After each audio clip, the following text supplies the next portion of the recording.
Buenas tardes con todos. Disculpen la demora. Estoy recién llegando de trabajar. El día de hoy les voy a exponer sobre el tema de atención prenatal. Cualquier duda o pregunta me interrumpen nomás, ¿ya chicos? ¿Están ahí, no? Bueno, el tema lo voy a exponer. Soy la doctora Jacqueline Shimabukuro Teruya, médico jefe del servicio Quinto C, Urgencias Obstétricas del Hospital Nacional Edgardo Rebagliati Martins. Primero definamos qué es la atención prenatal. Es la vigilancia y evaluación integral de la gestante realizada por un profesional de la salud, capacitado. De preferencia debería ser el ginecólogo, pero en algunos lugares donde no contamos con médicos especialistas, puede ser que lo haga el médico general o en un segundo plano también lo podría realizar la obstetriz o las licenciadas de obstetricia, con la finalidad de lograr el nacimiento de un recién nacido sano y de preservar la salud materna. Uno de los puntos más importantes en lo que es la atención prenatal es identificar los factores de riesgo que tienen la gestante, ¿no? Esto con el fin de poder derivar o hacer las transferencias del caso a las pacientes que encontremos alguna morbilidad o algún factor de riesgo que es necesario evaluar y tratar en un hospital o un centro de mayor complejidad. Bueno, acá en la pandemia, las atenciones en la pandemia, y acá tenemos un cuadrito que es importante tener en cuenta. ¿Cómo debe ser el control prenatal? El control prenatal debe ser precoz o temprano. Es decir, que debemos captar a la mayor parte de las pacientes en el primer trimestre, ¿no? Apenas haya la sospecha, ¿no?, de embarazo, ahí debería captarse ya a la gestante, ¿no? Se le hace sus descartes y ya se comienza el primer control prenatal que debería iniciarse durante el primer trimestre. Después debe ser periódico o continuo. ¿Qué es lo que tratamos de decir aquí? Que el control prenatal debe ser durante los primeros meses, debe ser un control prenatal mensual. Hablamos que hasta las 32 semanas el control debe ser mensual. A partir de las 32 semanas hasta las 36 semanas debe ser cada 2 semanas. Y a partir del último mes, es decir, a partir de las 36 semanas, ya el control debe ser semanal. Sin embargo, en muchas pacientes demoran en llegar al control prenatal, otras no siguen la periodicidad del control, o también hay el caso de que algunas pacientes no puedan encontrar citas en el último mes, ¿no? Y ya su control no sea como debería ser semanal, ¿no? De repente se amplía un poco este proceso, ¿no? Pero lo ideal es que nuestro control prenatal en una gestante sea con esta periodicidad. La otra característica es que debe ser completo o integral, lo cual quiere decir que no solamente nos tenemos que abocar a la parte ginecostétrica, sino también tenemos que hacer una evaluación completa, es decir, saber sus antecedentes, una adecuada evaluación física, ¿no? Para detectar algunos casos. Se ha detectado casos de tumoraciones en la gestación, ¿no? Tumores de mama, de repente un bocio o un tumor que antes la paciente no se había dado cuenta. Y todo esto, si es que hacemos un adecuado examen físico, lo vamos a ver, ¿no? También hay muchas pacientes que nunca se han tomado la presión arterial hasta que llegaron al consultorio del control prenatal, ¿no? Es ahí donde debemos descartar si se está produciendo antes de la 20 semana, que es una hipertensión crónica, o de repente recién en la gestación está debutando, ¿no?, con la hipertensión. Es por eso que el examen físico y los exámenes, las evaluaciones deben ser completas e integrales. Otra característica del control prenatal es que debe ser extenso o de amplia cobertura, lo cual quiere decir que toda gestante debe ser captada por algún centro de salud o debe ser evaluada por algún personal de salud, ¿no? En periferia, ¿no? Existe una buena red de coordinación o de captación de gestantes, ¿no? Pero de repente en los hospitales de mayor complejidad se pierden un poco las pacientes, ¿no? En cambio, cuando uno está en su establecimiento, en el SERUMS, se capta a todas las pacientes gestantes de la comunidad. Eso es lo que debería ser el ideal, ¿no? Que si una paciente no llega a su siguiente control, inmediatamente el personal de salud debería llamar a la paciente o ubicar a la paciente para saber por qué no está viniendo su control. De repente está hospitalizada, de repente se olvidó o miles de causas, ¿no? Entonces, esto es importante para que el control prenatal sea extenso y de amplia cobertura. Entonces, debemos llegar a todas las madres gestantes, deben pasar su atención prenatal. Los objetivos de la atención prenatal es evaluar integralmente a la gestante y el feto, identificar la presencia de signos de alarma o enfermedades asociadas que requieran un tratamiento especializado para la referencia oportuna, ¿no? Entonces es importante ese detalle, ¿no? Si encontramos una paciente que es diabética, que es hipertensa o que sufre de alguna enfermedad de repente inmunológica, derivarla a los servicios de salud de mayor complejidad, ¿no? Prevenir y diagnosticar y tratar las complicaciones del embarazo. Eso es otro punto importante de los objetivos del control prenatal. Preparar física y mentalmente a la gestante para el parto, así como el entorno familiar. Entonces, debemos tener un plan de parto, ¿no? Va a ser parto normal, va a ser cesárea, y también tener o que la paciente lleve las clases de psicoprofilaxis. Promover el apoyo familiar y social para el cuidado prenatal, promover la lactancia materna en la crianza del recién nacido, prevenir el tétanos neonatal, detectar el cáncer de cervix uterino, promover la salud sexual reproductiva y la planificación familiar, promover la adecuada nutrición y prevenir o tratar la anemia. Estos son los objetivos de un adecuado control prenatal. Entonces, cuando tenemos a una paciente que llega por primera vez al establecimiento por control prenatal, debemos realizar todas estas actividades, ¿no? Medir las funciones vitales, presión arterial, pulso, temperatura. Ahora también medimos la saturación de oxígeno. Es importante para que son siempre en toda evaluación debemos consignar las funciones vitales. El peso, ¿no? Nos sirve para saber cuánto está pesando la paciente, cómo va subiendo, si está bajando de peso de repente en el primer trimestre o si está aumentando demasiado en cada control, ¿no? Para tomar las medidas correctivas. También que el aumento de peso excesivo le podría llevar a hipertensión, a preeclampsia, a diabetes, etcétera. Los análisis prenatales, ¿no?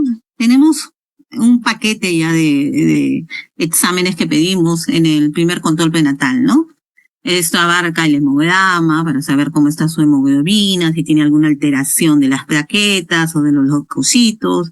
También tenemos que evaluar su grupo sanguíneo y factor. Tenemos que también saber cuánto está su glucosa, la urea, la creatinina, tener un examen de orina o un urocultivo para saber si está siendo la paciente portadora de algún tipo de infección. Y también pedimos exámenes de descarte de sífilis, ¿no? Puede ser BDRL, ¿no? También tenemos que pedir VIH, HIV, y también estamos descartando ahora lo que es hepatitis, ¿no? Hepatitis B con el antígeno de superficie. Entonces, esos son los exámenes básicos que toda paciente en su primer control prenatal se le debe brindar para que después veamos cómo va evolucionando y cómo está empezando la gestación. En el primer control prenatal también debemos tener solicitar o si es posible realizar la primera ecografía, ¿no? Nos va a permitir determinar la edad gestacional, si es un embarazo único, si es un embarazo intraútero, y de repente, según la edad gestacional, también si es una gestación viable. Debemos calcular la edad gestacional. Para eso es importante determinar la fecha de última regla y también debemos hacer una evaluación pélvica, ¿no?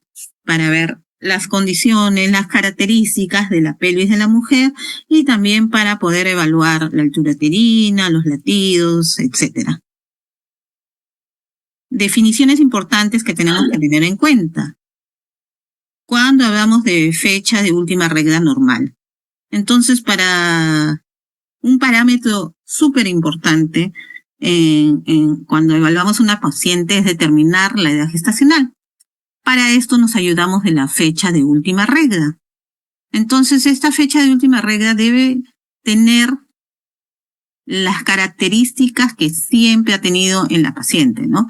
En cuanto a días, en cuanto a volumen de sangrado, ¿no? Entonces, para decir que es una fecha de última regla normal y confiable. Lo otro es tener la paciente se acuerde exactamente cuándo ha sido la fecha de última regla, luego que no haya estado utilizando métodos anticonceptivos hormonales en los últimos 6 a 3 meses, ¿no? Antes del embarazo. En base a la fecha de última regla, vamos a determinar una edad gestacional y también debemos determinar la duración del embarazo, ¿no? Entonces, es importante, ¿no? Los cálculos que a continuación vamos a realizarlo dentro de algunas diapositivas. Vamos a determinar la edad gestacional, su fecha probable de parto, ¿no? Que son súper importantes para las decisiones en obstetricia. El aborto, que es la pérdida de la gestación antes de las 20 a 22 semanas y con un peso menor del feto de 500 gramos. El parto, ¿no? Que es el momento cumbre casi de toda la obstetricia, ¿no? Y que puede ser un parto vaginal o un parto vía cesárea, ¿no? Esto es importante determinarlo y que la paciente tenga una idea de cuál va a ser su plan de parto para que con eso pierda temores y se vaya preparando psicológicamente para este momento. Después hay algunos términos también importantes, gestación a término, llamamos gestación a término, aquella que tiene más de 37 semanas, ¿no? La gestación pretérmino es aquella que va entre las 20 a 36 semanas, 6 días. Y el postérmino es aquella que va después de las 42 semanas. Otro acápite importante en esta clase es determinar la fórmula obstétrica. De repente ya lo han estado viendo en las prácticas, ¿no? Esto del gesta para, ¿no? El número de gestaciones, gesta puede ser gesta 2, gesta 3, ¿no? El número de gestación en que está la paciente, el para, que es la paridad. El primer número nos determina los embarazos a término. El segundo punto, el segundo número, nos determina los prematuros. El tercer número nos determina lo que son los abortos, los embarazos ectópicos y los embarazos molares. Y el último número nos dice de los partos nacidos vivos y que viven hasta el momento. Bueno, acá en el cálculo de la fecha probable del parto hay una serie de reglas que se pueden seguir, pero de las 3 que voy a mencionar a continuación, la más importante y la que deben utilizar más en el caso de nuestro curso es la regla de Nagel, ¿ya? La regla de Pindar considera el último día de la menstruación y se le agregan 10 días y se disminuye en 3 meses. La regla de Wohl, el primer día de la última menstruación, se le suman 10 días y se retroceden 3 meses. En lo que es la regla de Naegeli, al primer día de la última menstruación se le suman 7 días y en lo que son los meses se retroceden 3 meses o dependiendo si estamos ya a fines de año, ¿no? Vamos a sumar 9 meses. Bueno, a continuación ya hay algunos ejemplos. Si alguien desea contestar, levanta su manito y contesta. Por ejemplo, si tenemos fecha de última regla el 7 de febrero del 2024, ¿cuándo será la fecha probable de parto, no? Utilizando la regla de Naegeli. ¿Algún voluntario puede levantar su manito y contestar?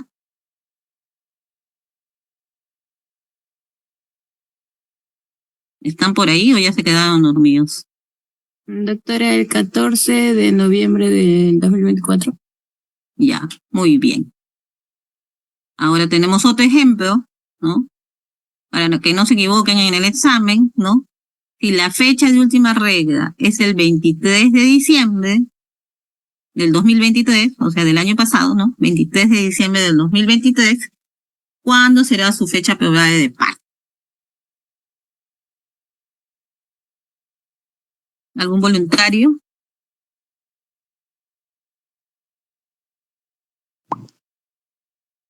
Hola.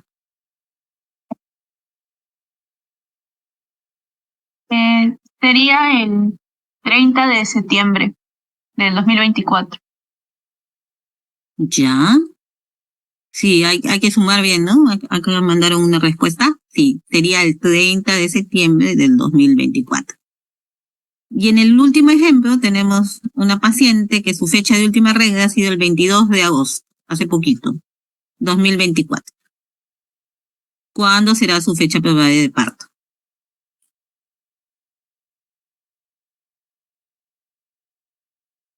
Sería el 29 de mayo, doctora. Sí, del 2025, ¿no? Entonces, como ven, este cálculo es sencillo, nomás no se confundan cuando están a fin de año o ya pasaron, ¿no? Y si se suman 9 meses, ¿no? No se confundan ahí. Igual en la suma de los días, no se confundan. Es un cálculo sencillo, más 7, más 9, o en este caso, más 7, menos 3, ¿no? Entonces, en el segundo caso, ¿no? Más 7 en los días y menos 3 en los meses. ¿Ya? No se confundan. 9 meses, ¿no? Lo pueden calcular sumándolos o viendo, ¿no? Si es 12 de diciembre va a ser septiembre, ¿no? Que es el mes 9. ¿Ya? Entonces, esa es una fija, así que ya les estoy avisando. No con los mismos números, pero va a ser parecido.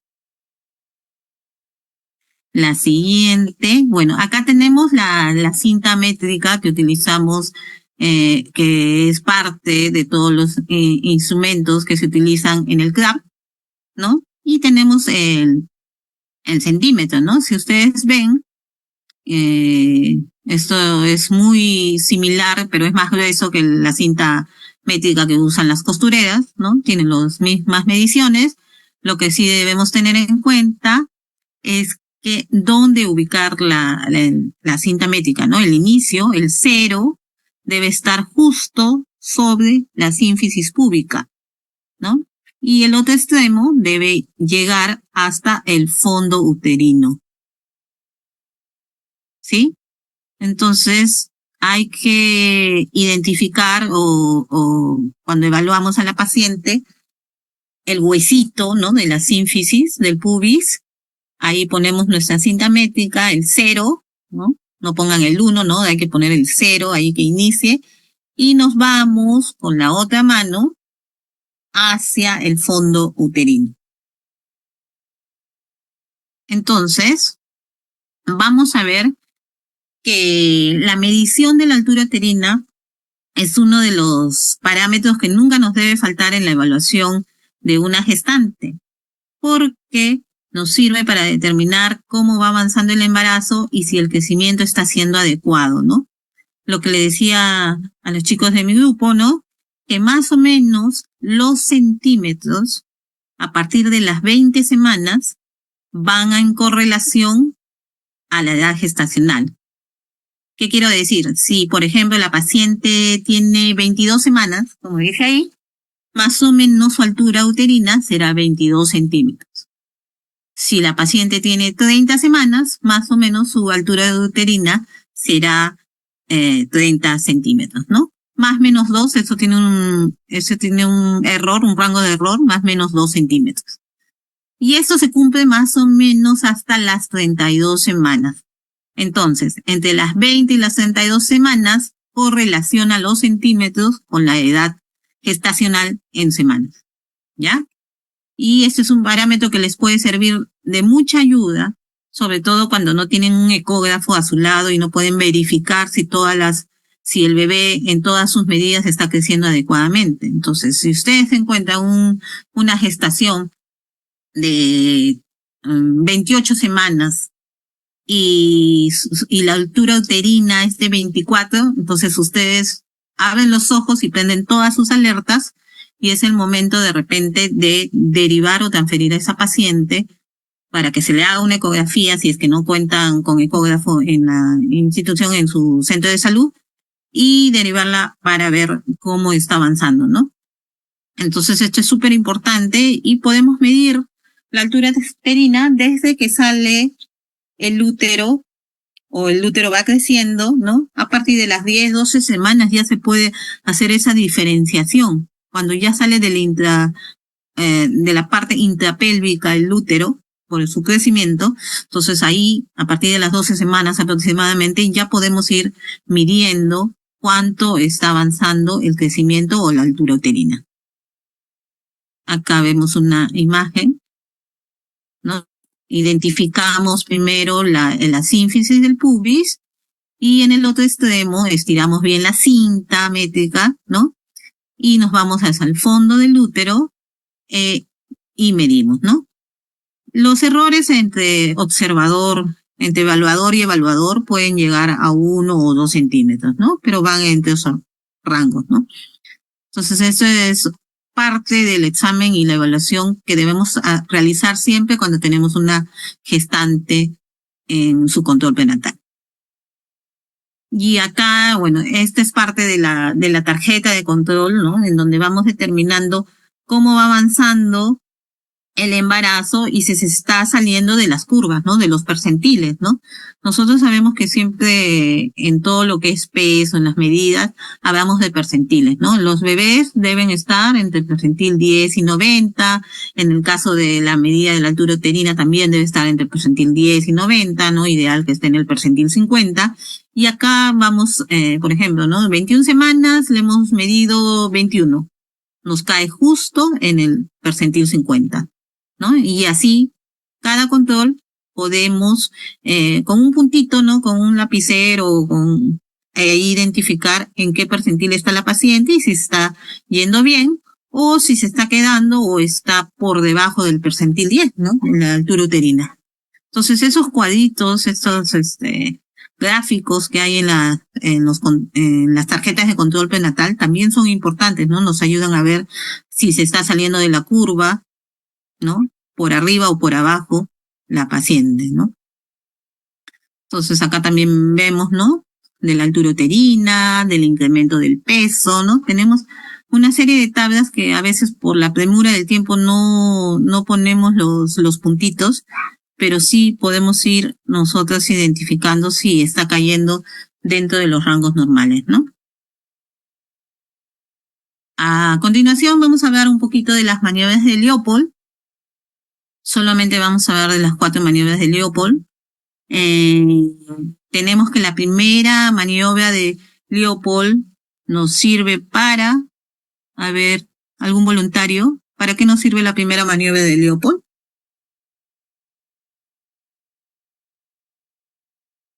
¿Recuerdan, chicos?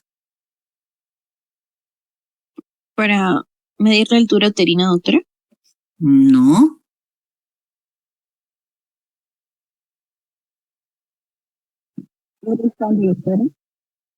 ¿Cómo? No escuché. La posición y presentación, doctora.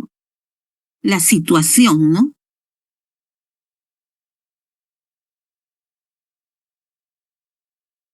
para saber la situación nos sirve la primera medida, la primera maniobra, perdón.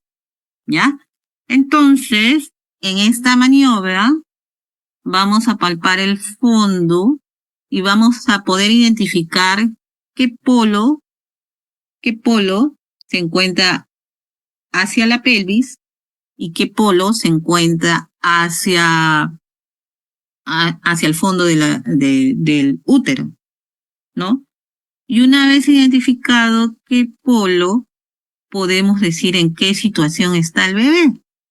Si está en situación longitudinal, o sea, de la cabeza abajo, si una línea, ¿no?, longitudinal a la madre, ¿no?, la columna vertebral de la madre, y el fondo del bebé, el polo que está en el fondo uterino. Entonces vamos a decir, si está longitudinal a la madre, el bebé, puede ser que esté transverso, ¿no? Que la cabeza esté a un lado, en el lado derecho o izquierdo, y hacia el otro lado esté el otro polo. Puede estar también la situación en oblicuo, ¿no?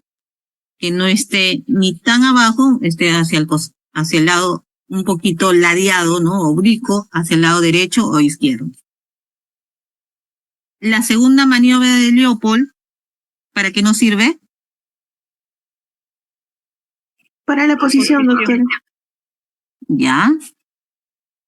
Entonces, en la segunda maniobra de Leopold, nos va a servir para saber si el bebé, ¿no?, está en posición derecha e izquierda en relación al dorso, ¿no?, del bebé, ¿no?, y en relación con el eje de la madre, ¿no? Si el dorso, como está en la figura, está hacia la izquierda, ¿no?, en este caso sería posición izquierda, ¿no?, en relación a la madre, ¿ya? Entonces es un bebé que está en longitudinal izquierdo. La tercera maniobra de Leopold, ¿para qué nos sirve? Confirmar la presentación. Perfecto. La presentación, ¿no? Entonces, acá está identificando el polo cefálico, ¿no? Y entonces el bebé está en longitudinal cefálico izquierdo.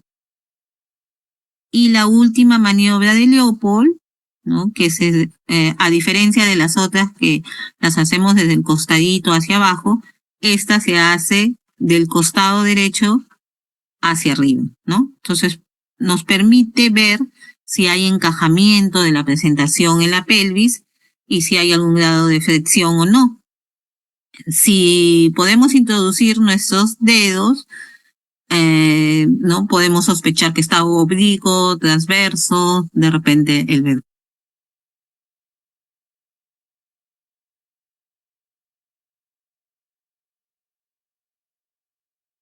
El polo podálico, ¿no?, está encajado. Aquí algunas reglas para determinar el cálculo aproximado de la edad gestacional en base a la altura uterina, ¿no? Algunas reglas que, si bien ya casi no se utilizan, pero sí a veces nos puede dar algún alcance, ¿no? Cuando no sabemos ni cuándo fue su fecha de última regla, ni tenemos un ecógrafo o una ecografía del primer trimestre o algún equipo que nos pueda ayudar para determinar la edad gestacional. Entonces, en base a nuestra medida de la altura uterina, podríamos determinar cuánto aproximadamente es su edad gestacional, ¿no? Por ejemplo, ¿no?, acá tenemos la fórmula es altura uterina por 8/7 sería igual a la edad gestacional. Si medimos una altura uterina de 22, ¿no?, 22 por 8, 176, y 176 entre 7 nos sale 25 semanas un día, ¿no? Esta regla de McDonald nos sirve, como les digo, cuando no tenemos ni fecha de última regla confiable, ni tenemos ningún ecógrafo, y ni siquiera de repente la paciente sabía que estaba embarazada y lo estamos descubriendo nosotros recién el embarazo, ¿no? suele pasar, ¿no? En las adolescentes, ¿no? Que no determinan bien su edad gestacional, no saben si están embarazadas o no, y podemos, con este cálculo, de repente en el serum nos podría ayudar para calcular aproximadamente cuánto es su edad gestacional. Otra regla que tenemos es la de Johnson y Touchat para el cálculo del peso fetal en base a la altura uterina, ¿no? Entonces, si no tenemos ecógrafo, no podríamos saber aproximadamente cuánto estaría pesando ese bebé, pero con esta fórmula nos puede ayudar, ¿no? Altura uterina menos K, y el K va a ser 11 o 12, dependiendo de si está la presentación encajada o no. ¿Ya? Entonces, acá tenemos un ejemplo. Tiene una altura uterina de 33. La presentación no está encajada, entonces se va a ver la altura uterina un poquito más grande. Y lo que se hace es restar, ¿no? 23 menos 12 en este caso, porque no está encajada, nos sale 21, y multiplicamos por esta constante que es 155, y nos sale un peso aproximado de 3.255 gramos.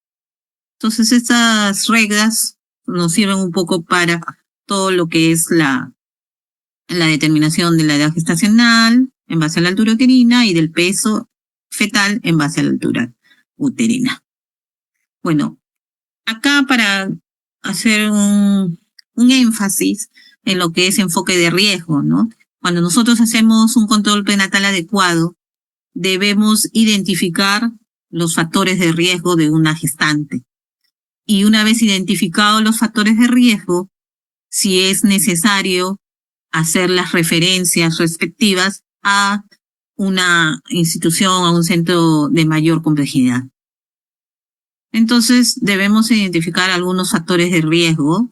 Hablamos de alto riesgo obstétrico, cuando hay desnutrición materna, sobrepeso, obesidad, edad entre 15 a 18 años, o sea, las adolescentes, la edad mayor de 35, la gran paridad, el intervalo intergenésico de menos de 2 años, antecedentes de parto prematuro y o producto de bajo peso, la anemia, las pacientes con cesárea anterior, miometomía previa, el asma, la talla, el embarazo mayor de 41 semanas, el embarazo múltiple, retraso mental, la madre con RH no sensibilizada, un peso bajo, menos de 45 kilos, si no tiene controles prenatales o han sido irregulares o han sido tardíos en su inicio, las amenazas de aborto, las infecciones, sífilis no tratadas, enfermedades convulsivas, pobreza extrema, maltrato doméstico, embarazo no deseado, y las displasias o lesiones precancerosas o cáncer de cuello del útero. Eso es en lo que es alto riesgo. Y también hablamos de pacientes con muy alto riesgo. Entonces tenemos los embarazos de menos de 15 años. Las pacientes que tienen una anemia severa de menos de 7 gramos, los trastornos hipertensivos del embarazo, abortadoras habituales, ¿no? Antecedentes de disfunción fetal tardía, antecedentes de enfermedades genéticas o malformaciones congénitas, polidamios, oligohidramnios, restricción del crecimiento intrauterino, sangrado en el segundo o tercer trimestre del embarazo, la ruptura prematura de membranas, enfermedades metaxénicas, ¿no? Como la malaria, dengue, chagas, etcétera. Los embarazos múltiples, de 3 o más, pacientes con VIH o código blanco, infecciones vaginales por estreptococo del grupo B, pacientes cardiópatas, nefrópatas, pacientes que tienen diabetes o algunas otras alteraciones, ¿no? Hipotiroidismo, hipertiroidismo, alteraciones en la hemoglobina, ¿no? Hemoglobinopatías, el cáncer de cuello uterino invasor, el cáncer de mama, pacientes con tabaquismo, alcoholismo, drogadicción, farmacodependencia, pacientes con tuberculosis pulmonar activa, ¿no? Que están en pleno tratamiento en la gestación, el herpes genital activo en el tercer trimestre, enfermedades autoinmunes, condilomatosis genital obstructiva y malformaciones congénitas genitales maternas. Entonces, identificado alguno de estos factores de riesgo, entonces en un establecimiento de primer nivel no deberíamos quedar con la paciente y seguir haciéndoles controles hasta el final, sino debemos hacer las referencias respectivas para que cuando sucediera alguna complicación o alguna necesidad de tratamiento ya más complejo, puedan tener la paciente la oportunidad de contar con ellos, ¿no? En las evaluaciones prenatales posteriores hay que seguir el esquema de control aprobado por el MINSA y que en esta clase nos piden un poco revisar eso, lo haremos un poco rápido. Los exámenes de laboratorio, la ecografía obstétrica, ¿no? Hablamos que hay 3 ecografías que normalmente pedimos, ¿no? La del primer trimestre, segundo trimestre y tercer trimestre. Pero hay 2 ecografías que son súper importantes. Y quiero que las recuerden, ¿no? La ecografía genética, que es entre las 12 a 14 semanas, en la cual vamos a identificar si es que la paciente tiene riesgo de algún tipo de alteración cromosómica, ¿no? Principalmente identificar síndrome de Down. También podemos identificar si la paciente tiene algún tipo de malformación del sistema nervioso central o algunas otras enfermedades como el idioma quístico, que nos vamos a poder identificar a través de la ecografía genética. Sí, la otra ecografía muy importante y que debe tener la evaluación en todos los embarazos es la ecografía morfológica, que se realiza entre las 20 a 24 semanas. En esta ecografía, en forma detallada, el ginecólogo debe hacer una evaluación órgano por órgano del bebé, ¿no? No es la ecografía para ver el sexo del bebé, es la ecografía que nos va a identificar si se está produciendo o ya se produjo una malformación o algún tipo de alteración, ¿no? Vamos a poder ver si no hay alteraciones gástricas, ¿no? Como la gastroquisis, un onfalocele. Vamos a poder ver si su columna está desarrollando bien, si cerraron bien los cuerpos vertebrales, ¿no? Si no hay mielomeningocele, si no hay hidrocefalia.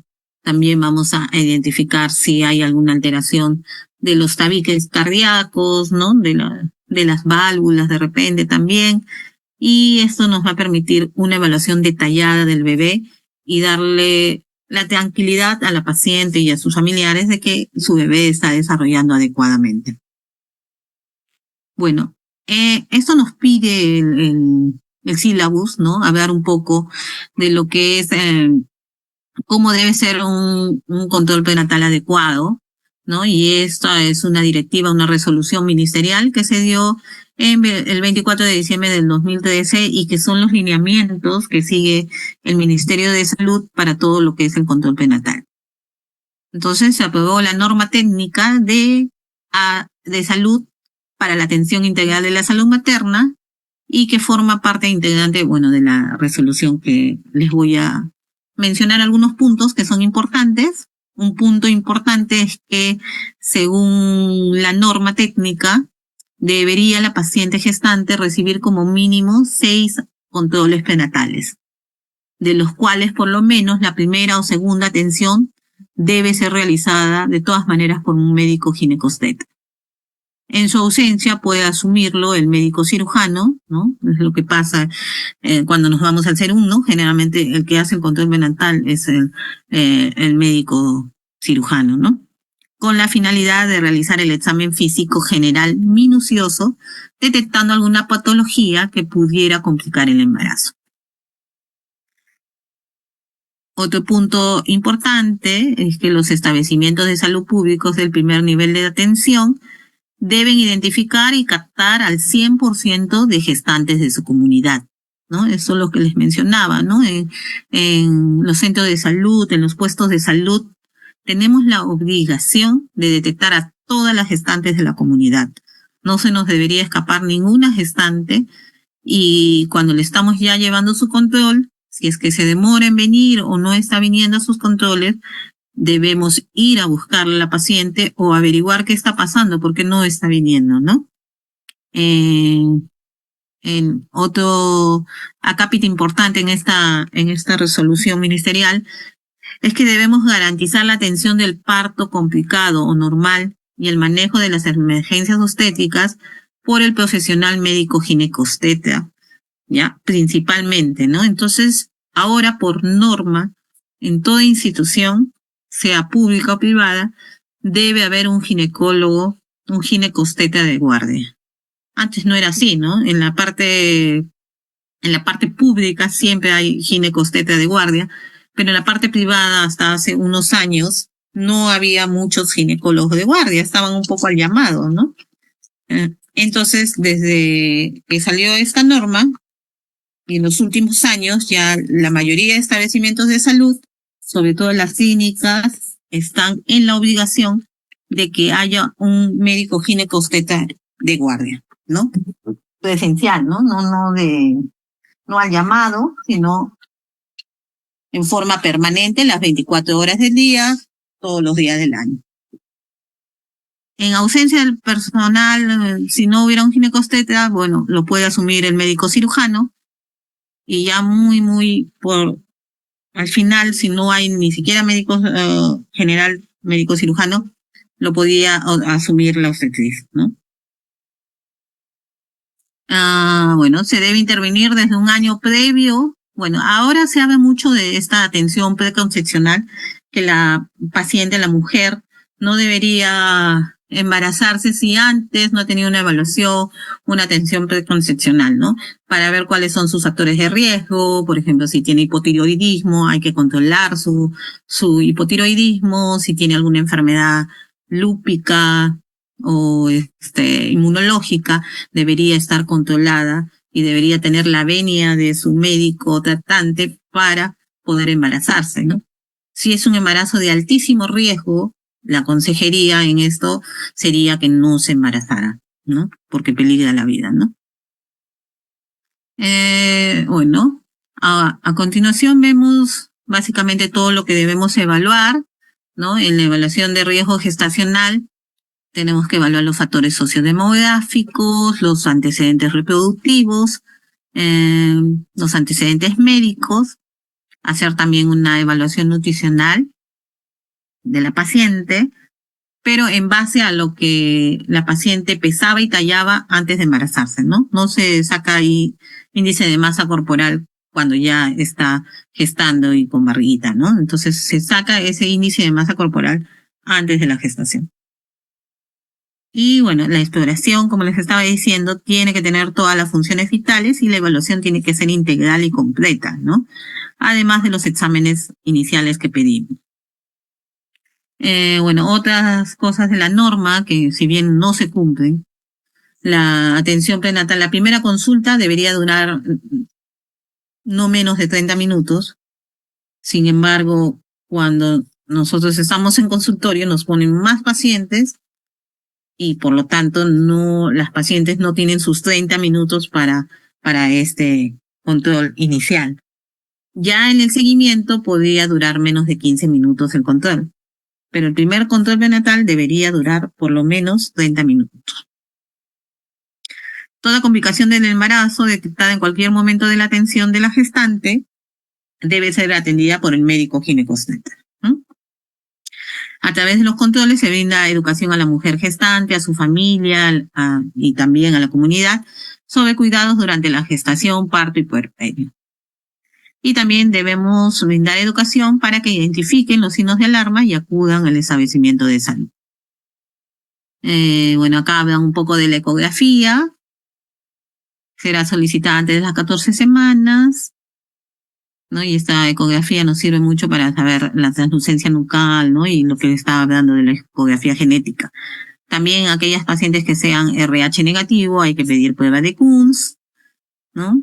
Y si la prueba de glucosa inicial nos sale un poco alta, ahora los parámetros han bajado, bueno, acá en esta norma decía 105, pero ahora los parámetros han bajado a 92. Si tenemos una glicemia en ayuna mayor de 92 en una gestación, deberíamos, después de las 24 a 28 semanas, pedir un test de tolerancia oral a la glucosa. Hay que también prescribir ácido fólico y sulfato ferroso, ¿no? El ácido fólico lo deberían tomar todas las mujeres en edad fértil, 400 miligramos, hasta 800 o hasta 200, hasta 2000 miligramos, si es que ha habido antecedentes de malformaciones, ¿no?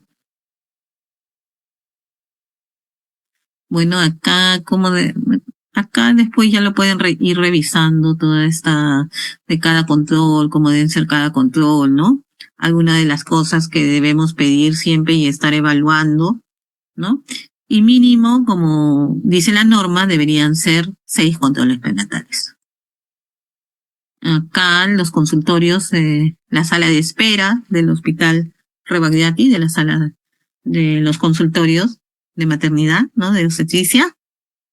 Acá los consultorios 305, 306 y 307 son los consultorios de obstetricia, ¿no? Acá algunos cambios que se hicieron durante la época del COVID. Y siempre en todo consultorio prenatal tenemos que tener nuestra balanza. Y continuaremos esta parte de la clase para que vean el esquema nacional de inmunización para la mujer gestante, ¿no? Acá antes se decía que la única vacuna que necesitaban era la del tétanos, ¿no? Ahora se ha ampliado un poco esas sugerencias que se dan a nivel nacional. Y bueno, se está poniendo para hepatitis B, ¿no? A partir de la semana 20. Después se pone la segunda dosis a las 4 semanas y la tercera dosis a las 4 semanas de la segunda dosis. La influencia se puede poner a partir de la semana 20. Difteria y tétano se pueden poner a partir de la semana 20 y la segunda dosis 8 semanas después de la primera dosis. Y lo que se está utilizando bastante en los últimos años es aplicar la DPTA, se dice. Entonces se coloca a partir de la semana 27 a la semana 36 y bastaría una sola dosis, ¿no? Entonces, eso es más o menos el esquema que nosotros podemos aplicar. A veces tenemos la DPTA, a veces no la tenemos, entonces podríamos optar con la DT, ¿no? Difterias tétanos, ¿no? Acá es tétanos, la DPTA es tétanos, difterias y pertusis, ¿no?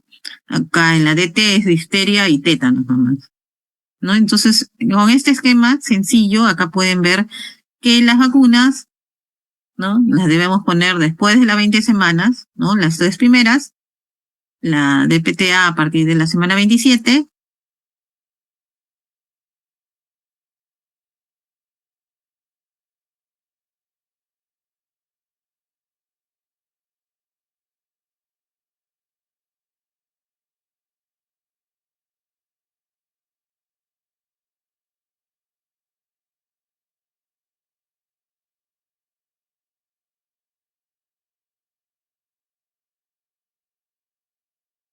recordar que siempre cuando evaluamos una paciente debemos lo primero escuchar los latidos cardíacos fetales, ¿no? Entonces, para evaluar bienestar tenemos que saber que los latidos están normales, ¿no? Y cuando hablamos que un latido cardíaco fetal está normal, si está en el rango de entre 120 a 160, ¿ya? Entonces, eso cuando ustedes escuchen, ¿no? Los latidos,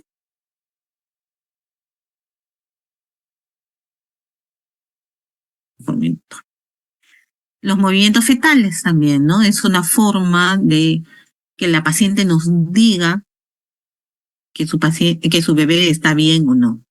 Entonces, cuando ingresa una paciente a consultorio prenatal, siempre le debemos preguntar, señora, ¿qué tal? ¿No? Sobre todo si ya tiene más de 20 semanas, que es cuando se comienza a percibir los movimientos fetales. Señora, ¿se mueve bien su bebé o no se mueve? Pero ella cómo sabe si se mueve bien o no. Entonces, por lo menos un bebé se debe mover más de 10 veces al día, ¿no? En las 12 horas de la mañana, del día, del diurno, ¿no? Ver que se mueva más de 10 veces. Sobre todo los bebés se mueven más media hora después de las comidas. Entonces, una forma buena de evaluar, y hay algunos esquemas de evaluación de movimientos fetales, es a través de después de los alimentos, media hora después de los alimentos, si se ha movido más de 3 veces, ¿no? Hay otros esquemas, ¿no? A ver si cuánto se demora en moverse 10 veces, ¿no? Entonces, pero lo importante es que tengan claro la paciente que su bebé se debe mover más de 10 veces al día. Si no lo hace, es un signo de alarma y debe ir al hospital, al centro de salud, ¿no? Para evaluar al bebé. Otra forma de medir bienestar fetal es a través de la ecografía y mediante el perfil biofísico. En el perfil biofísico, mediante parámetros ecográficos de medir movimientos fetales, movimientos respiratorios, el tono fetal, el líquido amniótico, vamos a ver cuál es su perfil biofísico y nos va a dar parámetros de bienestar fetal. También es importante conocer los signos de alarma durante el embarazo, ¿no? En el primer trimestre son las náuseas, vómitos, sangrado. En el segundo trimestre ya podemos identificar los movimientos, si hay pocos movimientos, si también puede haber sangrado, si comienza a haber hinchazón, dolor de cabeza, ¿no? Es momento de acudir a emergencia, ¿no? Y hay muchas pruebas de bienestar fetal que nos ayuda mucho el monitoreo fetal, ¿no? Algunos alumnos ya han tenido la oportunidad de ver los monitoreos fetales. Acá tenemos algunos de los signos de alarma. Esto está en todas las cartillas de control prenatal. Por lo menos, si no tienen dibujitos, no tienen mencionado los signos de alarma, ¿no? Entonces, hacemos hincapié mucho en la educación a la paciente, ¿no? Tanto en la consulta como en las clases de psicoprofilaxis o en la sala de espera, se puede ir orientando a la paciente, ¿no? Que si está hinchada, si tiene dolor de cabeza, zumbido de oídos, si tiene fiebre, escalofríos también, vómitos exagerados, disminución de movimientos, pérdida de sangre o líquido por la vagina, ¿no? Acuda al establecimiento de salud. Nosotros tenemos acá una cuenta de movimientos fetales que vamos marcando, eso es lo que se utiliza en salud, ¿no? Vamos marcando y vemos cuándo cumple los 10 movimientos, ¿no? Por ejemplo, acá iniciaron a las 8:20, acá vemos cuánto se ha demorado en moverse 10 veces, ¿no? Es otra forma de cuantificar que se mueva más de 10 veces al día, ¿no? El bebé. Acá algunos monitoreos fetales, ¿no? La plantilla que utilizamos para el test no estresante, el test estresante, ¿no? Hablamos de test estresante cuando utilizamos oxitocina para ver cómo responde el bebé o qué tan suficiente es la placenta con el estrés de la oxitocina, ¿no? Entonces, esos son dos de los test que se realiza mucho, ¿no? El primero, el no es estresante, evaluamos la frecuencia cardíaca basal del bebé, ¿no? Vamos calificando según estos parámetros, ¿no? 0 si es menos de 100 y 0 también si es más de 180. Después 1 si está entre 100 y 120 y 1 si está entre 160 y 180. Y 2 cuando los latidos están dentro del rango normal de 120 a 160. La variabilidad es otro parámetro que vamos viendo. La variabilidad es lo que se diferencian los latidos minuto a minuto, ¿no? Si es menos de 5 le da 0 puntos, si va entre 5 y 10 le da 1 punto, y si es mayor de 10 le da 2 puntos. en la cinética fetal o movimientos fetales. Si no hay movimientos es 0. Si hay movimientos de 1 a 2 le da 1 y si son más de 3 le da 2 puntos.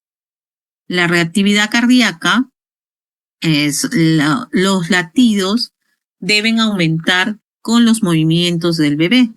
Entonces, al ver el movimiento, este aumento de latidos cardíacos debería ser de más de 15. Entonces vemos que si está ausente este aumento de latidos cardíacos al movimiento, le da 0 puntos. Atípica, si a veces acelera los latidos, a veces no. Y presente, cuando se mueve, se acelera, ¿no? Eso es lo normal, ¿no? Cada vez que uno se mueve, corre, ¿no? Se va a acelerar los latidos cardíacos, ¿no? Es lo mismo que debe suceder en el monitoreo del bebé. Y de esas aceleraciones se evalúa si disminuyen los latidos cardíacos a menos de 100, puede ser en contracción o sin contracción, lo vamos a evaluar en esos parámetros.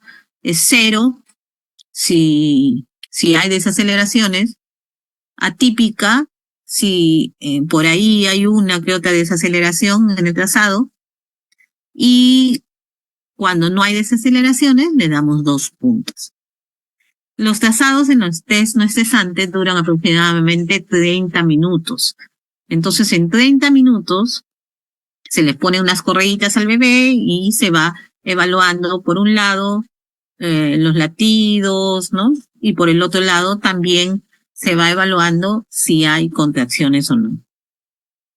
El siguiente esquema para el test estresante es muy semejante, solo que ya se hace con contracciones, ¿no? O sea, se intenta con la vía endovenosa y con la oxitocina goteando imitar las contracciones, ¿no? Que sean cada 2 a 3 minutos y luego de que se alcanza este patrón de contracciones, se comienza a evaluar, igual que el anterior, por 30 minutos, ¿no? Bueno, otros parámetros que evaluamos, el índice de Bichot, el índice también para ver el líquido amniótico. Y acá tenemos un monitoreo fetal, ¿no? Que vemos los latidos, ¿no? Por algunos momentos pasan los 160, pero es cuando el bebé tiene más movimientos, ¿no? Los triangulitos de abajo negritos son los movimientos y vemos que cuando más se está moviendo, como que se acelera más el corazón del bebé, ¿no? En ningún momento bajan los latidos a menos de 110 o 100. Entonces es un monitoreo totalmente normal, ¿no? Acá la calificación del monitoreo. Acá ya podemos ver con contracciones, ¿no? La parte baja son las contracciones de un monitoreo que tiene ciertamente la variabilidad un poco disminuida, ¿no? Y bueno, ya casi para terminar, vamos a ver algunas cosas puntuales, ¿no? Las categorías de los medicamentos del embarazo, ¿no? Los medicamentos se van a dividir en categorías según se puedan utilizar o no en la gestación y qué tan riesgoso pueden ser, ¿no? Hablamos de categoría A cuando los estudios no han demostrado riesgo, ¿no? En esos tenemos sobre todo las vitaminas, ¿no? Por ahí también el hidróxido de aluminio, el hidróxido de magnesio y todos los sulfato ferroso, vitaminas, ¿no? Ahí tenemos en la categoría A. En la categoría B no hay riesgos escritos para el feto humano, no, en los estudios con los animales no han mostrado riesgo teratogénico, pero no se ha podido comprobar esto en las mujeres embarazadas. Entonces tenemos amoxicilina, ampicilina, cefalosporina, eritromicina, clindamicina, los óvulos de clotrimazol, metronidazol. También se puede usar nitrofurantoína, insulina, ranitidina, limidinato, cetiricina. Ketoprofeno se puede usar es B en el primer y segundo trimestre y D en el tercer trimestre, ¿no? Entonces, hasta la categoría B se pueden utilizar en las gestantes, ¿no? A partir de la categoría C sí ya hay que utilizarlos con sumo cuidado y cuando el beneficio es mayor, va a tener riesgo, evaluando riesgo versus beneficios, ¿no? Entonces, categoría C, no se puede descartar riesgo fetal. Sobre todo están los aminoglucósidos, ¿no? La micacina, la gentamicina. También tenemos a las quinolonas, a las sulfas, ¿no? Entre los principales. Algunos ANES tampoco no se pueden utilizar. El captopril tampoco no lo utilizamos en el primer trimestre. Y ni en el segundo ni el tercer trimestre, ¿no? Que por ahí algún médico a veces pueda recetar en hipertensión. Si nosotros tenemos en claro qué medicamentos se usan en la gestación y no, el captopril está vetado para la gestante. En la categoría D, que hay indicios de riesgo fetal, tenemos los medicamentos que se utilizan para pacientes que tienen insomnio, ¿no? Alprazolam, o a algunas pacientes diazepam, o otros medicamentos como la carbamazepina, la acetomicina, la fenitoína, el fenobarbital, ¿no? Que son algunos medicamentos utilizados para las convulsiones. En la categoría X, o sea que están contraindicados ya en el embarazo, tenemos la torvastatina, ¿no? Que utilizamos para el colesterol, el clomifeno, los anticonceptivos orales combinados, la hormonoterapia de reemplazo. Todo lo que contenga estrógenos pasa la barrera placentaria, ¿no? Y no deberían ser utilizados, ¿no? También tenemos a la dihidroergotamina, a la isotretinoína, a la warfarina y a la vitamina A en altas dosis, ¿no? Entonces, esos medicamentos sí están súper vetados en lo que es gestación, ¿no? Bueno, trabajar durante el embarazo va a depender del tipo de trabajo, ¿no? Hay muchas pacientes. El embarazo no es una enfermedad, entonces, por ende, la paciente podría hacer todas sus actividades hasta casi las 34 semanas que por ley les daríamos el descanso pre y postnatal, ¿no? Sin embargo, ¿no? Hay pacientes que realizan mucha actividad física o que cargan peso y quizás eso debería disminuir un tanto, ¿no? En cuanto a evitar la fatiga, ¿no? También en lo que es nutrición, deben consumir alimentos ricos en hierro y proteínas. La gestante debe tomar descansos cortos y frecuentes, debe beber mucho líquido, reducir las actividades, ¿no? Seguir una rutina de ejercicios, ¿no? Puede caminar, puede de repente correr, hacer clases de gimnasia prenatal, clases de natación para embarazadas, las clases de psicoprofilaxis, ¿no? Acostarse temprano, no comer muy tarde, ¿no? Porque la digestión es muy lenta, y tratar de levantar las piernas, ¿no? Para que haya una mejor irrigación, no se hinchen las piernas y no tengan otros problemas por ende, ¿no? Acá la ganancia de peso, más o menos según, si la paciente inicia su embarazo con un IMC muy alto, ¿no? Más de 30, no debería aumentar mucho de peso, ¿no? Máximo 9 kilos. Si la paciente está dentro de un peso, dentro de un IMC normal, ¿no? Entre 18.5 a 24.9, podríamos permitirle que aumente entre 11 a 16 kilos, ¿no? Entonces, esta tablita nos ayuda un poco para saber cuánto debería aumentar una gestante, ¿no? Ahí va a quedar en la clase, ¿no? Y en el caso de que sea un embarazo único, ¿no? Más o menos esos pesos. En el embarazo gemelar debería ser muy parecido, pero casi siempre la gestante con embarazo gemelar tiende a aumentar un poco más de peso, ¿no? Bueno, tabaco, no puede fumar una gestante, ¿no? Son sustancias tóxicas para el bebé, ¿no? Las que libera la nicotina y los otros gases, ¿no? Que se producen. Relaciones sexuales sí puede tener la gestante, salvo que tenga placenta previa o que tenga amenaza de parto prematuro o amenaza de aborto. Los viajes se pueden realizar, pero no deberían ser viajes largos. Si es en carretera, se recomienda no viajar más de 4 horas. Si es por avión, también se recomienda, más allá de las 32 semanas, tratar de no viajar en avión, ¿no?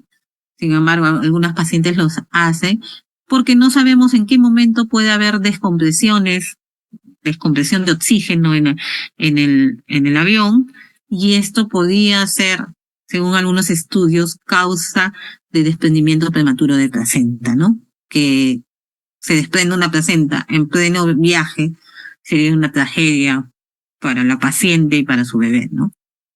Cefalea, hay pacientes que al inicio del embarazo, con los cambios hormonales que hay, comienzan a tener dolor de cabeza o se exacerban sus migrañas, ¿no? Entonces, eso lo podemos manejar quizás con paracetamol, relajación, ¿no? Y que va mejorando conforme van pasando los meses. El reflujo gastroesofágico, como de repente van a ir revisando, ¿no? Hay una serie de cambios fisiológicos que se dan en la gestación. Uno de ellos es que los esfínteres que tenemos en el sistema gastrointestinal, en el estómago, no cierran bien. Entonces, eso permite que constantemente la paciente, la gestante, esté regurgitando o teniendo reflujo de sus ácidos, ¿no? Lo que muchas veces les produce náuseas y vómitos, ¿no? Y que no puedan comer adecuadamente. La constipación, esto se debe tanto a que hay una disminución en los movimientos peristálticos, en los movimientos intestinales, el consumo de hierro también contribuye a ello. Los calambres es algo común en el embarazo, ¿no? Hay una mala circulación y por fenómenos compresivos, por aumento de peso, por falta de ingesta de potasio también, hace que los calambres sean más frecuentes en la mujer embarazada. El dolor lumbar, eso es por la lordosis fisiológica que se va dando conforme va avanzando el embarazo, ¿no? Y como que en todo momento el embarazo pone a prueba a la mujer, ¿no? Que si todo está bien en ella, no hay ningún problema, pero si por ahí tiene la desviación de la columna, tiene una hiperlordosis o algún problema, se va a exacerbar sobre todo en el último trimestre. Igual con las venas, ¿no? Las venas varicosas, aparte que hay mala circulación en el embarazo, ¿no? Si tienen tendencia a tener varices por cuestiones familiares o porque están en sobrepeso, ¿no? Entonces se va a ver más ese problema, ¿no? Y las varices no solamente van a ser en las piernas, ¿no? Hay muchas pacientes que tienen varices también a nivel de los genitales, ¿no? Y que puede traer problemas en el momento del parto. Las hemorroides también, ¿no? Hay estreñimiento, hay constipación, hay mala circulación y las hemorroides se exacerban durante la gestación. El flujo vaginal también aumenta durante el embarazo. Hay muchas pacientes que sufren de estos inconvenientes, ¿no? Hay mucho descenso que les está molestando y siempre hay que tener cuidado porque hay que tratar el flujo vaginal porque puede ser una causa de ruptura prematura de membranas, ¿no? Y en cuanto a psicoprofilaxis, bueno, esas son unas clases que se dan no solamente para saber cómo va a ser el trabajo de parto, cómo deben respirar, cómo deben pujar, sino también da algunas indicaciones, algunos conocimientos sobre la atención postparto, o sea, cómo le van a dar de lactar al bebé, qué va a pasar después del parto, de la cesárea, ¿no? Etcétera, ¿no? Y bueno, náuseas y vómitos, hay muchas mujeres que sufren de esto durante el primer trimestre sobre todo, pero en algunas que tengan alguna otra patología gástrica o algún tipo de patología hepática pueden pasarse todo el embarazo con náuseas y vómitos, ¿no? Bueno, el sistema informático perinatal es un grupo de instrumentos que tenemos para que nos sirven para llevar un adecuado control prenatal, ¿no? Tenemos la historia clínica perinatal, el carnet perinatal, el partograma, ¿no? Y otros instrumentos que nos ayudan a que el control sea el más adecuado, ¿no? Acá tenemos la historia clínica materno-perinatal, cómo debemos ir anotando los controles prenatales en cada vez que se acerca la paciente, los gráficos que les estaba mencionando al inicio, ¿no? Y esto, bueno, está a blanco y negro, pero se diferencia, ¿no? El amarillo es como una alerta una alerta, y el rojo sí, eso ya es de riesgo, ¿no? Entonces se va marcando y con eso podemos identificar los factores de riesgo, ¿no? Acá una tarjetita de control prenatal del hospital, ¿no? Vemos ahí señales de peligro, los gráficos, algunas indicaciones para las pacientes, sus citas de control y cómo se va llenando todo esto, ¿no? Por acá ponemos las vacunas y todo lo demás, ¿no? Esto se lo lleva a la paciente y debe ser su orientación, ¿no? Para ver cómo va yendo su peso, su presión y cómo va avanzando su embarazo. Entonces, para ya concluir, el enfoque de riesgo juega un rol importante en la reducción de la morbilidad y la mortalidad materna perinatal. Entonces es importante para nosotros, cuando hacemos un adecuado control prenatal, identificar los factores de riesgo, ¿no? Y eso se llama enfoque de riesgo. Entonces, entre 15 al 30% de los embarazos son considerados de alto riesgo. Y en esto se presentan hasta un 60% de la mortalidad materna y perinatal. Debemos hacer un control prenatal adecuado para mejorar la salud materna y perinatal. Es de suma importancia instruir sobre los signos de alarma. También es importante el registro, ¿no? Tenemos, como ya les había mencionado, el sistema perinatal que tenemos que ir llenando todos los espacios para identificar ahí. Si está amarillo, es una alerta de que algo está pasando con la paciente. También una conclusión es que la mayoría de las causas de la muerte materna son previsibles, son identificables, y casi siempre detrás hay un factor de riesgo que no pudimos identificar y que no pudimos derivar o transferir en su momento. La participación informada de la población es necesaria para mejorar la salud materna. Bueno, y muchas gracias. No sé si tienen alguna pregunta.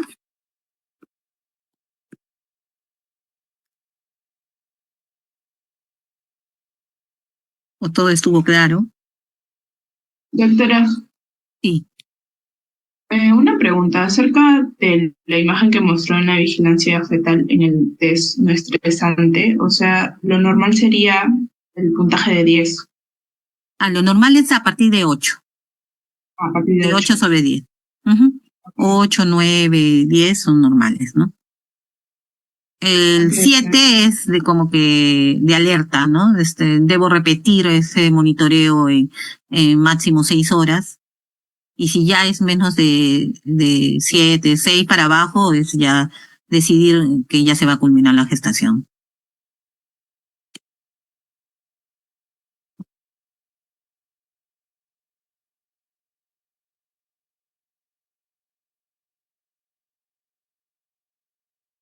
Gracias por tu pregunta. ¿Alguna otra pregunta, chicos?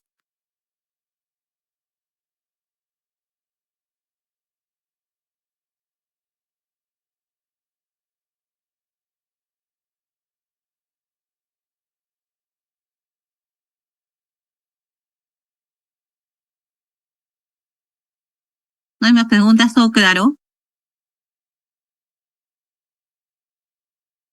Todo claro, doctora. Ya. Ya. Muchas gracias por su atención. Solo poner énfasis, ¿no? En que el control prenatal es muy importante, ¿no? Es parte de identificar los factores de riesgo para derivar a las pacientes, pedirle los exámenes en el momento adecuado para decidir conductas también, ¿no? Entonces, ténganlo en claro esto. Yo siempre les digo que deben determinar la edad gestacional para saber y decidir, ¿no? Qué se va a hacer con la paciente. Y también siempre escuchar latidos cardíacos fetales, ¿no? Es básico. No se confíen de lo que les dijeron, ¿no? Que, sí, estaba latiendo, ¿no? Entonces, siempre ustedes, cuando tengan delante de ustedes una paciente gestante, tienen la obligación de escucharle latidos cardíacos fetales, ¿no? Porque a veces se confunden los latidos de la madre con los del bebé y puede ser un problema, ¿no? Que cuando ya verdaderamente se den cuenta que ya no hay latidos y que ha pasado mucho tiempo, ya no podemos realizar nada y posiblemente tengamos desenlaces fatales, ¿no? Y, y también problemas legales, ¿no? Entonces, tengamos en consideración esto, ¿no? Bueno, ustedes cuando vayan al Serum se van a dar cuenta que la realidad es diferente, ¿no? En un hospital que en un centro o un puesto de salud, ¿no? Y que por eso les insisto también, ¿no? Que se acostumbren a escuchar los latidos con su estetoscopio, ¿no? Que es el arma que van a tener siempre, ¿no? Entonces, para que puedan llevar un control prenatal en el lugar que estén y donde estén, ¿no? Incluso en sus casas, ¿no? De repente tienen a su hermana, a su mamá, de repente, ¿no? Embarazada, una prima, y le pueden escuchar los latidos sin necesidad de tener el aparatito, ¿no? De los detector de latidos, ¿no? Y saber si están bien o no, ¿no? Porque mientras uno no escucha a su bebé es un poco difícil que la mamá antes de las 20 semanas diga, sí, ahí está mi bebé, está bien, ¿no? Entonces, ustedes pueden escuchar los latidos y es una forma de practicar también, ¿no? Afinar el oído para escuchar los latidos cardíacos fetales, ¿no?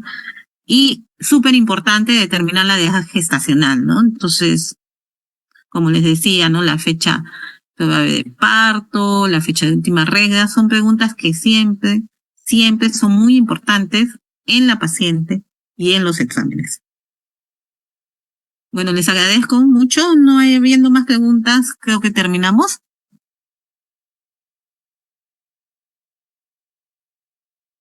¿Sí? Gracias, doctora. Muchas gracias, ya nos vemos por ahí.